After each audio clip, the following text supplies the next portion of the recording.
A lot has happened in the last 4 weeks since we last did the show. You usually like to do a recap of the news. What's been happening? All right, let's get to it.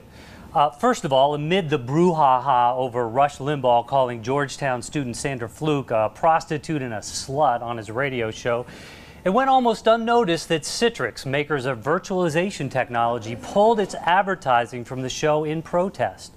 Limbaugh countered that some of the company's products were merely an attempt to plant sexual innuendo on his show, especially products like Citrix Receiver and VDI-in-a-box. The new iPad Fritz, that's VDI, Virtual Desktop Infrastructure, not VD. Oh, still sounds filthy to me, David. The new iPad just came out a couple of weeks ago to rave reviews. The tablets pack in 3.1 million pixels into its 2048 by 1536 resolution screen, known as the Retina display.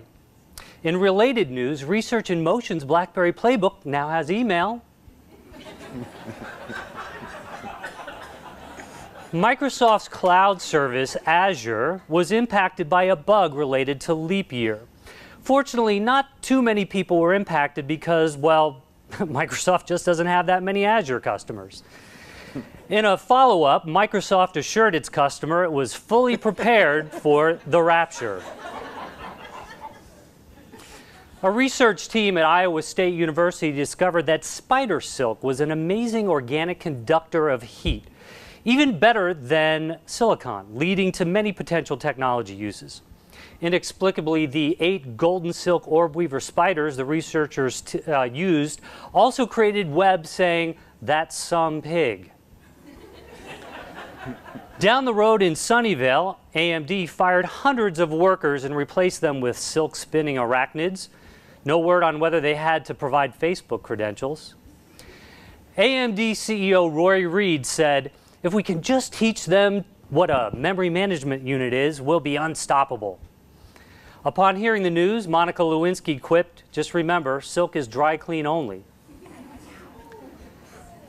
Those Monica Lewinsky jokes never get old. Did you hear that the Obama campaign opened a San Francisco office? A sign, of course, that the president plans to make technology work for him the way it did in 2008 when his campaign reached supporters through social networks. In a sign of the campaign's evolution, it looks like the president has taken to Pinterest.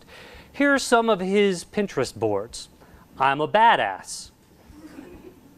Places that are the bomb, and places I'd like to bomb. Here's Mitt Romney's road trip. And my favorite, world leaders separated at birth. Here's Russian President Vladimir Putin and Dobby. Now, German Chancellor Angela Merkel and Paul McCartney. Senator Mitch McConnell and Beaker. Senator John Kerry and Guy Smiley. And finally, Tom Petty and Ann Coulter.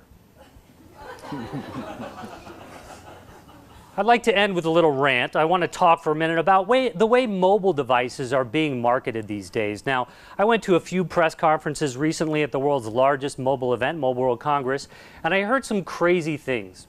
HTC invited its phone designer, Scott Croyle, on stage, and we were fed a video about micro-arc oxidation, where the phone's aluminum is bathed in a plasma field so that it just feels, you know, awesome, like anything bathed in plasma must.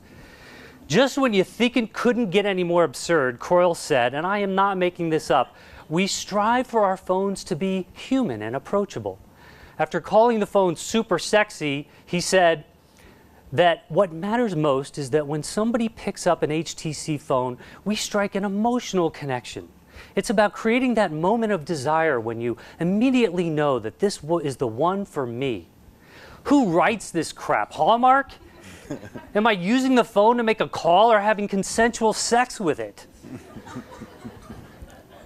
Now, the phone, the HTC One, has some pretty souped-up features, but that's all trivial compared to the phone's haberdashery. It has, and these are quotes, a beautifully crafted polycarbonate unibody. It has this beautiful piano gloss edge around the perimeter of the phone. The glass curves and flows over the edge. In that last case, oozing, one imagines, like pus from a bad wound. Said Croyle, when I'm using this phone, I'm always rubbing my finger around the outside surface. It really feels awesome. That made me feel pretty uncomfortable.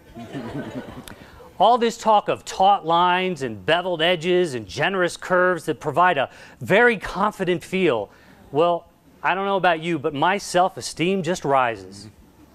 Now get out of my way, David. I'm late for my plasma bath. Well, maybe I should join you in the plasma bath with my HTC phone. The three of us can get it on. We'll talk about that later. Okay.